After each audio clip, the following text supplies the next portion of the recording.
हरे कृष्णा। ओम नमः शिवाय। कल हमने कथा में बात की थी कि किस प्रकार महिषासुर का वध हुआ और उसके बाद कार्तिकेय को नंदी जो थे वो कैलाश ले आए। नंदी के साथ कैलाश आ भी गए कार्तिकेय, लेकिन बहुत गुमसुम, बहुत चुप। माता पार्वती उन्हें खाना भी खिलाने लगती हैं तो वो कोई शरारत नहीं करते, कोई नटखटपन नहीं दिखाते। माता पार्वती भी कहती हैं कि मुझे मेरा वही नटखट कार्तिकेय वापस चाहिए। और इस प्रकार से माता पार्वती की आंखों में ये कहते कहते आंसू आ जाते हैं कि मेरा वो छोटा सा बालक एक योद्धा बनने के बाद न जाने कहाँ खो गया है। कार्तिकेय आंसू तो पोंछ देते हैं, खाना भी खा लेते हैं, लेकिन फिर भी वो रहते शांत हैं। उनके मन में जो द्वंद्व चल रहा है वो रुक नहीं पाता। न जाने क्या आता है उनके मन में। वो अपने ऊपर केसरिया लबादा पहनते हैं, अपने कपड़ों के ऊपर सीधा पहुंच जाते हैं महादेव के पास। महादेव ध्यान में बैठे होते हैं। दूर खड़े होकर वो पहले चुपचाप देखते रहते हैं, फिर पास आकर उनके पाँव भी छूने लगते हैं। तो न जाने क्या सोचकर कि मेरे पाँव को हाथ लगाने से कहीं महादेव की समाधि ना टूट जाए, इस वजह से वो पाँव भी नहीं छूते। जिस पत्थर के ऊपर, जिस शिला के ऊपर महादेव ने अपने कदम रखे होते हैं, उस शिला को ही वो प्रणाम करके कार्तिकेय वहाँ से चुपचाप मुड़ जाते हैं। जैसे ही वो चुपचाप मुड़ते हैं तो महादेव, क्योंकि उन्हें तो आंखें खोलने की आवश्यकता नहीं है कुछ देखने के लिए, वो कार्तिकेय को आवाज़ लगा के बोलते हैं, कार्तिकेय कार्तिकेय कहाँ जा रहे हो पुत्र। कार्तिकेय के कदम वहीं ठिठक जाते हैं। कार्तिकेय कहते हैं कि मैं वन में जा रहा हूँ पिताजी, सत्य की खोज में जा रहा हूँ। मैं आपसे इजाज़त लेना चाहता था, परंतु आप समाधि में थे, आप ध्यान में थे, सो मैंने आपको पाँव छूकर आपको हिलाना भी उचित नहीं समझा। सो मैं इस शिला को माथा टेक कर मैं प्रस्थान कर रहा था। भगवान शिव कहते हैं सत्य को जानना चाहते हो, पर सत्य को जानने के लिए वन में जाना ज़रूरी नहीं है। अपने निजी, पारिवारिक, सामाजिक इन सभी दायित्वों का त्याग करना भी आवश्यक नहीं है। सत्य तो सदैव हमारे साथ है, हमारे साथ ही रहेगा। हम रहता भी वो हमारे भीतर है, परंतु हम स्वयं धीरे धीरे उसे अपने क्रोध, अपने अहम, अपने भय, विचार और महत्वाकांक्षाओं जैसे कई आवरणों से उसे ढक देते हैं। इतना कुछ हम उस सत्य के ऊपर चढ़ा देते हैं कि वो सत्य हमारे भीतर ही दब के रह जाता है। सत्य हमसे नहीं, हम स्वयं सत्य से दूर हो जाते हैं। सत्य तो भीतर है, हमारे साथ साथ है, परंतु इन विकारों का, जैसे क्रोध, अहम, भय, अत्यधिक विचार, महत्वाकांक्षाएं, इन सब का जब हम उसके ऊपर आवरण चढ़ा देते हैं तो हम स्वयं उससे दूर हो जाते हैं। किंतु यदि तुम जाना चाहते हो तो तुम अवश्य जाओ, अवश्य जाओ, क्योंकि पुत्र ये तुम्हारा जीवन है और तुम्हें अपना जीवन कैसे व्यतीत करना है ये निर्णय केवल तुम ही ले सकते हो और कोई नहीं। किंतु जाने से पहले अपनी माता से नहीं मिलोगे। माता से नहीं मिलोगे क्या तुम? वो माता जो सदैव तुम्हारे पीछे भोजन लेकर भागा करती है, वो माता जो तुम्हारे छोटे से छोटे कष्ट से व्याकुल हो जाती है। कार्तिकेय कुछ जवाब नहीं देते। शिव कहते हैं कार्तिकेय, अपनी माँ के उस रूप के दर्शन हो जाने के पश्चात तुम्हारे मन में जो विचार उत्पन्न हो रहे हैं ना, वो स्वाभाविक हैं, अति स्वाभाविक हैं। यदि तुम अपनी माँ के इस रूप से पहले ही अवगत होते तो ये शंकाएं तुम्हारे मन में कभी ना होती, कभी भी ना होती। पर मैं इतना जानता हूँ कार्तिकेय कि तब समय नहीं आया था, किंतु अब समय आ गया है। अब समय आ गया है पुत्र, तुम अपनी माता के विभिन्न रूपों को जानो, ये समय आ गया है।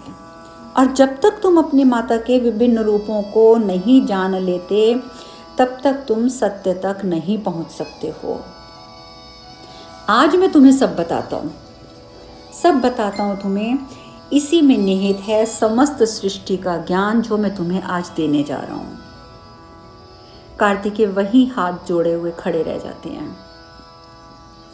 महादेव कहते हैं, कार्तिकेय, समय के प्रारंभ में ब्रह्म के, जो पर ब्रह्म था, उस पर ब्रह्म के दो भाग हुए, एक पुरुष और एक प्रकृति।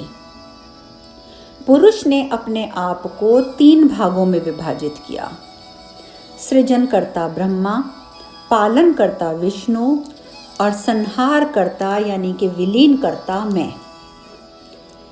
इन तत्वों को शक्ति प्रदान करने हेतु प्रकृति ने स्वयं को भी 3 भागों में विभाजित किया।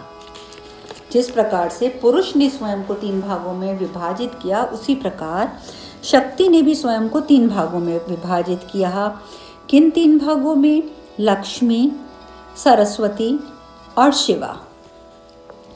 और फिर इन 3 शक्तियों के भी 3-3 रूप बने, जो तीनों प्रकार से सृजन, वाहन और हनन का कार्य संभालते हैं।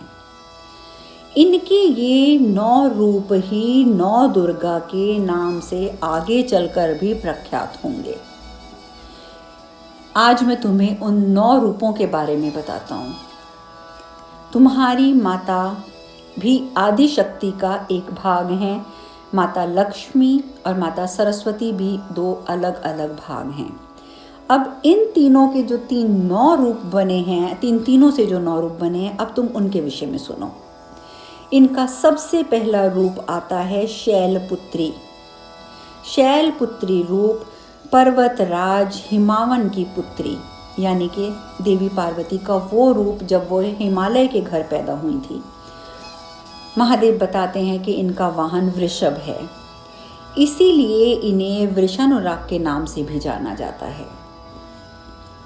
दूसरा रूप है माता का ब्रह्मचारिणी।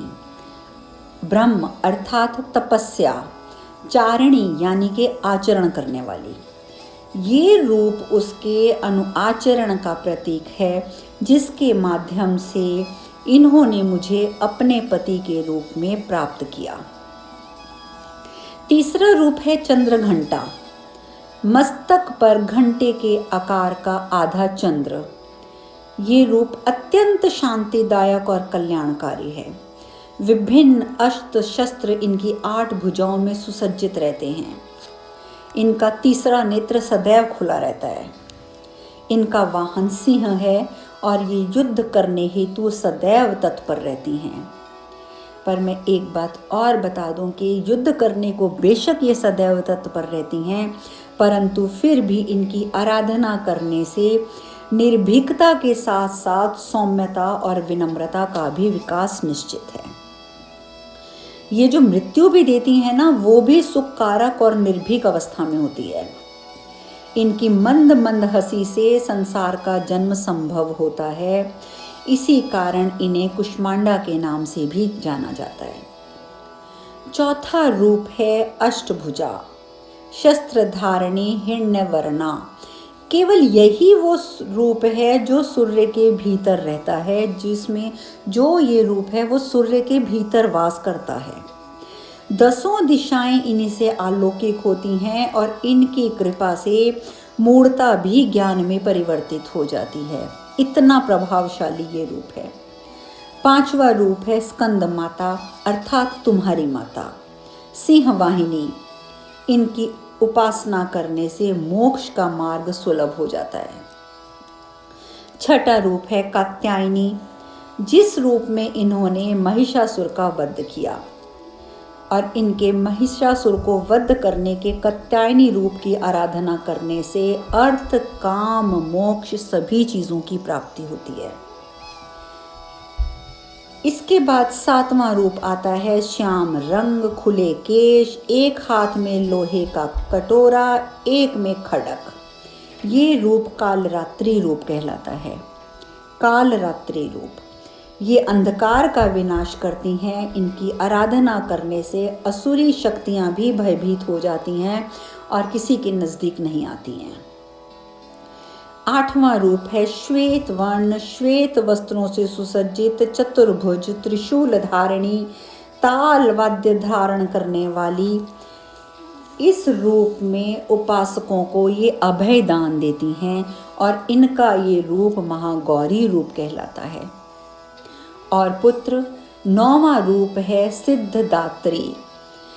8 सिद्धियां केवल इन्हीं की कृपा से प्राप्त हो सकती हैं, और तो और मेरा अर्धनारीश्वर रूप भी इस सिद्धदात्री रूप की ही देन है।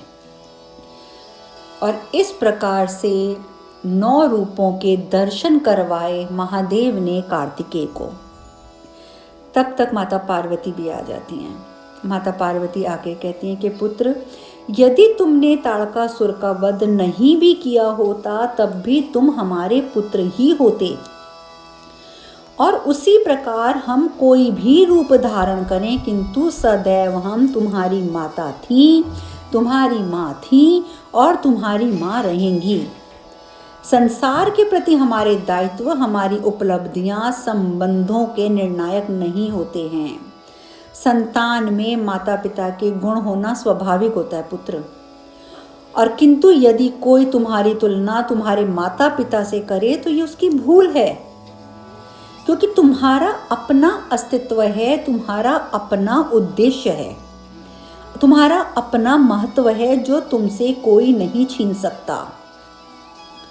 तुम महादेव और पार्वती के पुत्र कहलाओगे, क्योंकि ये जो सत्य है ये बिल्कुल कटु तो नहीं कह सकते, परंतु ये पूर्ण रूपेण सत्य तथ्य है। इस तथ्य को हम कह सकते हैं कि ये पूर्ण रूपेण सत्य तथ्य है कि तुम महादेव और पार्वती के पुत्र हो, सो तुम महादेव और पार्वती के पुत्र तो कहलाओगे ही। किंतु इस तथ्य का एक रूप और भी है जो तुम्हें नहीं दिख रहा, और वो रूप ये है कि हम और महादेव तुम्हारे माता पिता के रूप में भी तो जाने जाते हैं। हमारा मातृत्व तुम्हारे कारण पुष्पित हुआ है। तुम्हारे माता पिता बनकर हम अत्यंत गौरवान्वित हुए हैं। अब तुम ही बताओ कि क्या इस संबंध को, इस सत्य को, संसार की मान्यता क्या अनिवार्य है? क्या तुम्हें लगता है कि इसे किसी भी प्रकार की संसार द्वारा मान्यता की आवश्यकता है?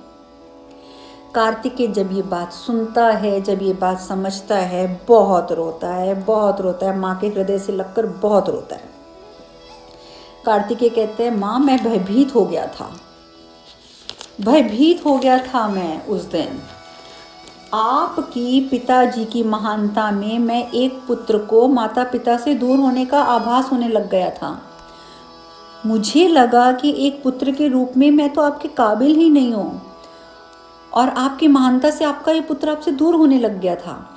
मुझे ऐसा लगा कि मेरे माता पिता की संपूर्णता को मेरी तो कोई आवश्यकता ही नहीं है। मुझसे भूल हो गई माँ, मुझे क्षमा कर दीजिए।